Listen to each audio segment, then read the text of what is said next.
Hi, my name's Molly Steer and I'm 9 years old, and I've just found out that straws really do suck. Earlier this year, my mum and I went to see a movie called A Plastic Ocean.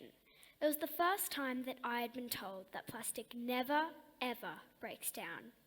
Like actually never goes away. The movie said that all over the world, oceans are filling up with our plastic rubbish.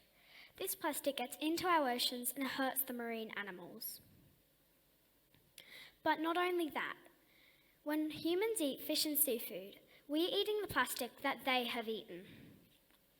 Birds are eating broken up bits of plastic and then starving because there is no room left in their stomachs for real food. Turtles think that plastic bags are jellyfish, which is their favourite food. And we've all seen that plastic straw stuck up a poor turtle's nose. It's not fair. On my way home from watching the movie that night, I started thinking about what I could do to help. I started thinking about plastic straws. They seem kind of harmless, don't they?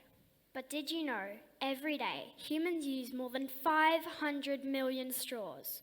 If you line these up end to end, they would wrap around planet Earth 4 times, every single day. I thought about how we only use these plastic straws for a few minutes before we throw them in the bin. And what about the drinks that come with more than one straw? It's crazy. The problem is, they don't always go in the bin. They often end up in the stormwater drains and go to the ocean. And even if the straws do make it to the bin, what then? What do you think happens to them once we throw them in the bin?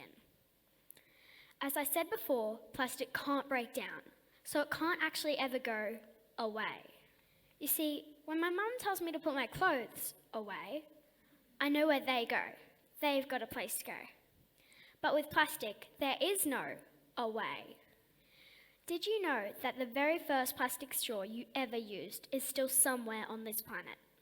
Somewhere. It will never break down and it will never go away. I knew that if my friends knew about all this plastic, they would want to help the ocean too. After all, we live in Cairns, and the Great Barrier Reef is our backyard. It's our playground.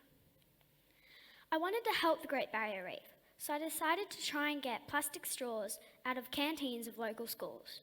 And of course, the first school to start with was my own school. I felt really happy that all the teachers at my school were so supportive of my idea and keen to help protect our environment.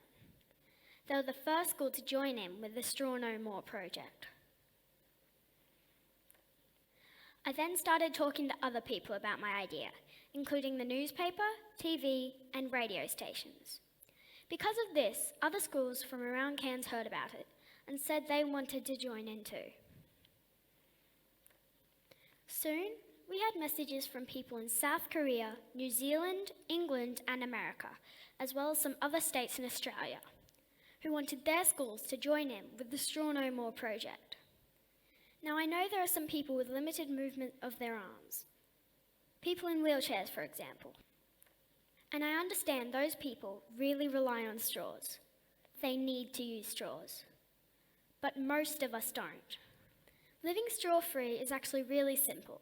All you need to do is make the decision to stop. Simple. And if you must use straws, you can make sure it's through reusable straw. Bamboo, stainless steel, glass, and paper straws are a much better alternative than plastic straws. Or of course, you could just say no to straws altogether. When you buy a drink at a takeaway shop or a cafe, or a bar if you're a grown-up, specifically ask for no plastic straw, and tell that staff member why. Ask them to join in with the Straw No More project, as a way of showing their customers they care about our planet. Currently, 16 schools have agreed to take the Straw No More project, which is about 10,000 kids not using plastic straws in their drinks at school every day. If each one of these kids was previously using just 1 straw a day, that means a total of 3 million less straws are going into our environment near the Great Barrier Reef each year. But my job isn't done yet. I'm going to keep going until plastic straws are out of every school in Cairns, in Queensland, in Australia, and maybe one day in the world. My name is Molly Steer, and I hope you agree that straws really do suck.